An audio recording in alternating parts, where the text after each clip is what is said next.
kam punuar dhe 3 vjet si asistent merchandiser në Dubai.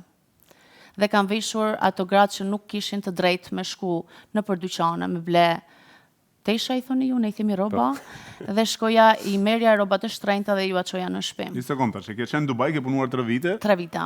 Për ato gratë që nuk ju është lejuar... E drejta për të shkuar në për dyqane. E drejta fetarisht apo nga bashortet, apo si? Fetarisht, absolutisht. Pra ato s'kan pa, ka gratë që nuk guxojnë me shku në dyqan, apo si? Absolutisht, sepse kanë lekun shumë të madh. Se me shku ajo në dyqan, kur ajo mundet me pagu mu me shku me jaqu krejt robot. Okej, ta një sekundë, se shumë interesant që ka kjo intervjistë. Kena me art të dielën tjetër apet. Kjo që përse ja u ke marrë me nga tregu histori tash. Ola, ti ke punuar 3 vite në Dubai. Po. Për ti veshur apo për t'ju dhënë mendim se si mu vesh apo si? Edhe si me u vesh, atyre femrave, grave të shejkve apo si të kuj? Absolutisht, po. Ato me lek të madh. Ato paguanin vesh me kart gold, jo kështu. Me kart gold paguanin. Tani ato nuk shkonin vetë për të zgjedhur për arsye se nuk donin dhe luksi në maksimum dhe nuk kanë kohë. Luksi në maksimum. Pra jo që feja i pengon të. Jo.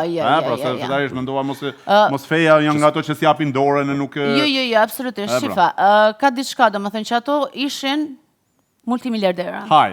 Po, ato nuk pagunin me cash, ato pagunin domethënë shitja më e madhe që kanë bërë ka qenë për një ditë 135.000 euro, që i ka bler rroba. 135.000 euro një grua në Dubai. Ka bler rroba për një ditë. Po. Që ke shkuar ja ke bler ti, me gold card. Ta jep të vetë ty ajo. Ta jep të edhe pinin e gold cardës, ti i paguaje, vinte. Ti sa e kishe rrogën në atë kohë me ato? Atëherë, doja të jepja dhe një mesazh për të gjithë ata që mendojnë se në Dubai është jeta luks. S'është absolutisht luks. Unë i kam punu 15 orë.